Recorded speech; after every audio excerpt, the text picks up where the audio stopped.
Hi, welcome to Spring Boot. Today we will cover the Spring Boot, its basics, details, and all its difference between the Spring Boot and Spring frameworks. And we will cover programmatic as well. So, welcome once again. Spring Boot was introduced in the year 2016. Let's see the disadvantages of Spring Framework before Spring Boot. Actually, we need to configure a lot of things in Spring Framework because the things like dependency management in pom.xml. That means we need to manage the dependency of framework and its version in the pom.xml itself.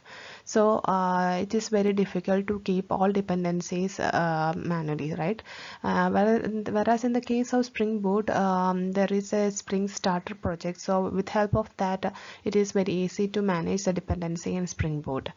And the next case, in the Spring framework, there is we need to define web app configuration in web.xml, like a configure dispatcher servlet for Spring MVC.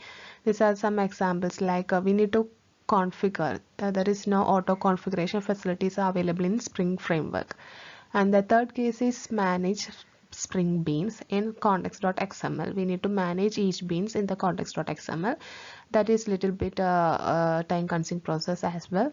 And finally, we need to implement non-functional requirements such as logging, error handling, and monitoring.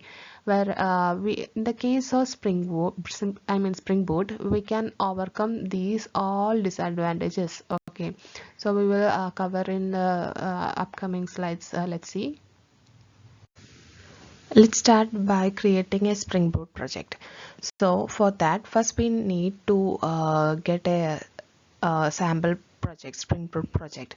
So there is a Spring Initializer. It is very easy. With help of Spring Initializer, we can able to create a sample Spring Boot project. Okay, so for that, there is a website called start.spring.io. It is for the Spring Initializer, where we can able to generate a sample Spring Boot project. For that, you can choose the project as a Maven project, language as a Java, and Spring Boot. Under Spring Boot, we can able to choose multiple versions. There will be multiple versions actually, and we need to choose the best. In this, we can able to see 3 is as a milestone version. Actually, milestone version is the best version. Snapshot version is under development. So it is better to choose the milestone version. And if you are choosing 3 as a Spring Boot version, the Java version should be at least 17 to support it. You can choose the latest version when you are generating this project right now. Okay, whatever be the latest version, you can choose it, whether it is Java 21, like that you can choose it, as well as a Spring Boot latest version. And here is I have a default group artifact name I chosen, like the package and class name. This I have already going with the default naming all. And at the right side there is a dependency. We can able to add dependency. I have added already one dependency for Spring Web as a starter, and then you can generate by clicking the generate button. So these are the important points while using Spring Initializer. First, we need to open the website start.spring.io for the Spring Initializer. Then we can use the Maven as the build tool. Use Spring Boot latest milestone version. Actually, there will be snapshot version as well as milestone version. Use milestone version because snapshot version are versions which are under development. Group and artifacts refers to the class and package names. If you are using Spring Boot 3, then Java version should be at least Java 17. You can use the latest version as well while you are creating the basic project. Okay, so these are the main important points while you need to consider while creating a Spring Boot project with help of a Spring Initializer.